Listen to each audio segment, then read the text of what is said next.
आपण कुठेतरी अज्ञात स्थळी निघून जाऊ. काय म्हणालात रायबा?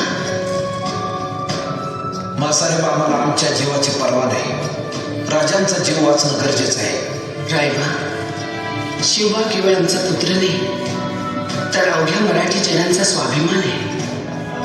या मातेने आपला पुत्र गमावला तरी बेहत्तर, परंतु भ्याडपणे पळून जाऊन या मराठी मुलखाचा स्वाभिमान गमावता कामा नये. अशा वाघिणीचा तुच्छ